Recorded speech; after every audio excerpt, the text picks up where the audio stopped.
and welcome to Interfaith Spiritual Center Worldwide. We know nothing happens by chance, that we are here by divine appointment, that once it reaches 6:30 on our evolutionary clock, we can never go back to the way it was. We have outgrown that. The call to God is so strong, it becomes involuntary. When it's 6:29, you can still kind of, well, okay, waver a bit, maybe so. But once it's 6:30 on the evolutionary clock, that pull is too strong. It becomes so involuntary that we are imbued at a DNA cellular level, that it is our ground of being in which we live and move and have our being. And that is why I love this way of life. And as we're approaching spring and daylight savings time and this wonderful awakening, our theme, of course, is to awaken to spirit. Today we are awakening to the miracle of life, that we awoke this morning. We took our first conscious breath, prana, life force energy, imbued with that knowingness that in the Bible, when it states that God breathed into humanity, and humanity became a living soul. It is the breath of life. It is the energy of the all that is, breathing through us. And I always say that we, through the law of attraction, which Ernest Holmes talked about in the 1920s and Plotinus talked about in the 5th century, goes on and on. It's nothing new. It's like very old truth. We call it New Thought, but it's ancient truth. It resonates at that deep mythological level within us, our own sacred mythology. And what we know is that as we resonate energetically, like attracts like, water seeks its own level, and that we begin to grow and unfold and bring into our energy field the people, places, and things that are of like mind. We become who we breathe with. And that the dominant energy always lifts, or else it moves to a lower vibratory frequency, depending on what the dominant energy is. That's why we work on ourselves. That's why we do our readings and our classes and our seminars, that we are allowing ourselves to be imbued with what we call the Holy Spirit, the energy of the sacred I Am, so that we can do the will of He, that energy that sent us. When we get it that we're spiritual beings, our lives are just never, ever again the same. The miracle of life is that we are here together, each and every one of us. We are here together to express that energy of light, whatever we conceive it to be for us. I have a subscription to this wonderful, wonderful book. It's called Parabola. And it's the magazine of sacred myth. And I've been taking this for 35 years. And it's always wonderful about energetically the people that contribute to the magazine. And one woman from India said that she was on a plane and she was reading a very intriguing financial book. And it was just fascinating. She couldn't put it down.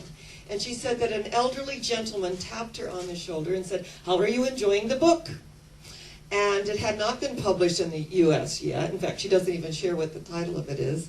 And she said that she, a friend of hers was talking about random acts of kindness. And that gave her a little stack of smile cards. And all it says is smile. And she said that it did something, it just quickened something within her. It shifted something within her thinking. And a voice came through and said, and it was a rather expensive book, "Give it to him. Just give it to him." And she said she followed through and she, said, "You take it." And he said, "Oh, no, I cannot take it." She says, "No, I want you to have it." And the elderly gentleman was almost in tears over something as simple as wanting to give him a book. But she said, "I was the one that expanded." The miracle in all of this is that I was the one that grew. That energetically, just giving out those little smile cards and being in the financial industry myself, which, is not exactly very left-brained to do. And that this energy of spiritual awareness has come in so that you want to expand and be all that we can be energetically, because that is why we are here. The miracle of life is all around us. I walk outside, I see the trees, the newborn buds transform to leaves. That is a miracle, an absolute miracle, as we open the space to allow God to do what God does best by means of and answered. Before they call, I will answer. See, that's the energy that we're putting out there. Before they call, I will answer, and while they're yet speaking, I will hear. The universe is ever with us, every moment, every second, every, millisecond. The universe is there for us if we will just be still and know that I am God. Through the sacred I am presence, to realize who and what we are. And I always say to a New Thought audience that you are evolved. You are here today because, interestingly enough, that this pull to this oneness, to the ground of being, which is acknowledging that there is a cause and effect relationship. And through this cause and effect relationship, we begin to take responsibility for what we bring and call into our lives. Our learnings, our growings, our expansions, the learning to draw the larger circle, and the opportunity that we have every single day of our lives. When I had my San Diego ministry, it was very interesting. I was driving home very late from my office, and I was doing a lot of work there, and it was after midnight. And I was on the 163, which is very beautiful. You go through the Balboa Park area, and there's like a little bridge, on 163. And all of a sudden, I saw someone jump. And I just took my car, and I just pulled it to the side. And I grabbed, and two other cars were pulled to the side. They saw it just at that moment. And I pulled the car aside. I got in my trunk. Somebody had given me an Afghan. I grabbed the Afghan. I put it on top of him. And the gentleman there said, I'm a doctor. The woman said, I'm a nurse. And I said, I'm a minister. Honey, you've got it covered. There's no way you're going to leave this world. Whatever was going on with you, you have got it covered. You created for yourself all the energies that are going to see you through. And then I just spoke my word for him, acknowledged that there is a power for good in the universe greater than you are, and it is using you no matter what is going on in the world of appearances, conditions, and effects. There's a power in the universe flowing through you that will not allow you to leave at this juncture. And I said, and I want to tell you a little secret. I mean, I got a captive audience. He's like in a lot of pain. He broke his upper femur. And it was quite a jump onto the freeway, let me tell you. And as I spoke my word and just said a little secret is that you are not going to get out of it. You pick up where you leave off. So whatever you jumped off the bridge for, honey, it's going to be bigger, and it's going to be more difficult on the other side when you come back. So I said, I want you to mark my words, that do it now. Whatever it is going on in your life, do it now. You are so loved that you created a doctor, a nurse, and a minister. What else is there to see you on your way? So the ambulance came. I said, keep this Afghan. It's got really good vibrations, healing energy in it. You just keep it. And it was really interesting. About a month later, I received a letter from this young man saying that night that I jumped off the 163 bridge onto the freeway and created, and he put your words, a doctor, a nurse, and a minister, I realized that I had something more to do, that God wanted me for a purpose. And my life has been transformed since that night of jumping off the 163 bridge. And what I know is that there is a divine plan for each of us. I think it was a miracle that he lived and only broke his upper femur. I mean, it was absolutely amazing. But what I also know is that there is a divine plan for each of us, and that each and every one of us, as we hear the call and we answer the call, we begin to learn our lessons through intuition and inspiration rather than bitter experience. We've done the bitter experience deal. We know what that feels like. And it's the old knock on our head against the brick wall. It's just so amazing how we've done that in our lives. We don't need to do that anymore. We need to be still and know, to listen to the miracle of life, to realize that every day is a gift. It's a sacred gift. Here's the paints, here's the brushes. You paint paradise, and in you go. And if you don't like what you painted in, paint that out. And jump in to life and the opportunity that we have to build our self-image, to know that we are created in the image and likeness of God, that it is a miracle that we're here. It's fantastic. And the miracles that I've heard in the 37 years of my ministry are amazing. I mean, absolutely amazing. The healings and the opportunities and the spaces that have been created. Because our prayers are not, we do not beg, bargain, or beseech an anthropomorphic God in the sky. We believed in the energy when Jesus became the Christ and said, I am the resurrection and the life. No man comes to the Father, Mother, God, except by right of me. He wasn't talking about Jesus, the man. He was talking about Christ consciousness. That was his message. So as we move into Lent, remember Lent means let's extend new thought. Lent. Let's go into this opportunity that we have set before us, fully awakened to the miracle of life. And that as we stand in our truth, everything unlike that truth will come up to get our attention. And if we don't give it the attention, it returns to the native nothingness from whence it came, because the truth is, it is neither person, place, nor thing, only the life and the energy that we have given unto it. So I say, wake up. We're here to wake up. We're here to acknowledge that there is a power in the universe greater than we are, and we can use it. And as we awaken to that miracle of life, there is so much gratitude, isn't there? Yes. There is so much to be grateful for, energetically. And the opportunity that we have to extend that gratitude one to another. To look at our beloved Alice, who turned 88. I think it's an absolute miracle to look so great at 88. I mean, it's fantastic. And our Jessie, who just stepped into heaven at 97. I mean, it's just amazing. That wrote that wonderful book that I put it out there to the universe. If you haven't read From the Cat House to the White House, then you are in for a real treat. Born in a brothel in the South and finds himself being the personal chef of President Ford. And I just loved it when you told him that if I'd known you were so nice, I would have voted for you. I love that. I think it's just fantastic. To wherever we are in life, this is not the truth of us. This is the circumstances. This is appearance. This is a condition. This is an effect.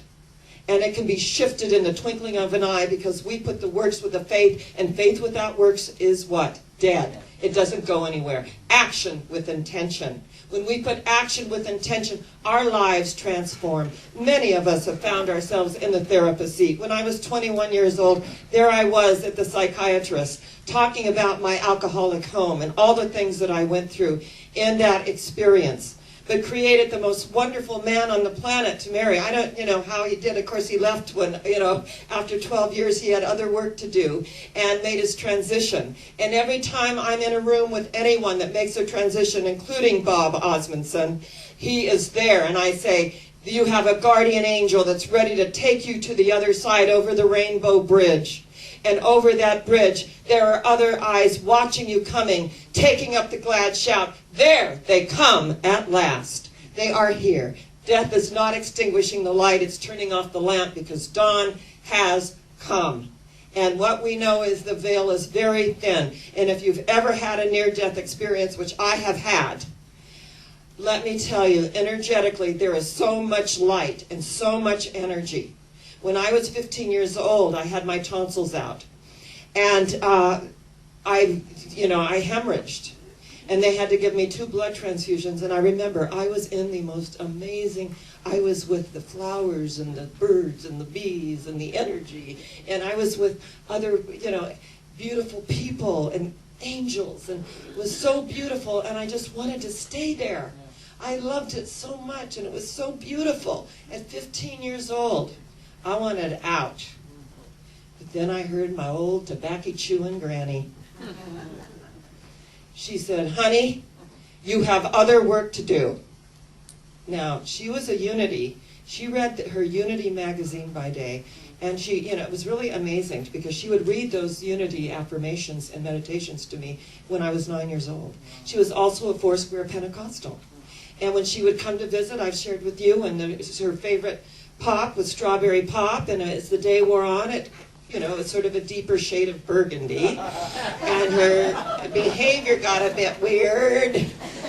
And then she'd call in the Pentecostals to come and pray over her, and they did this, speaking in tongues, which, I have all the greatest respect for, but when you're little kids, you don't know what in the heck they're doing. They're just speaking this real weird thing, and heal, heal. And my sister and I were, under the coffee table, and we were laughing. We didn't know what it was all about.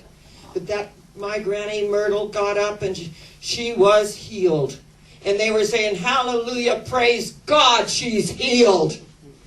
And she was healed, and they left and they embraced. And years later, I thought they had no idea that they healed the worst hangover on the planet. They did. But she was loving, and she was kind. And at 9 years old, she used to say to me, and she'd look into my eyes, and she'd say, you're different from all of us. You're going to do great things. And she used to tell me that. And it's really interesting when you have someone at 9 years old in a very abusive environment that believes in you. And I held on to her words.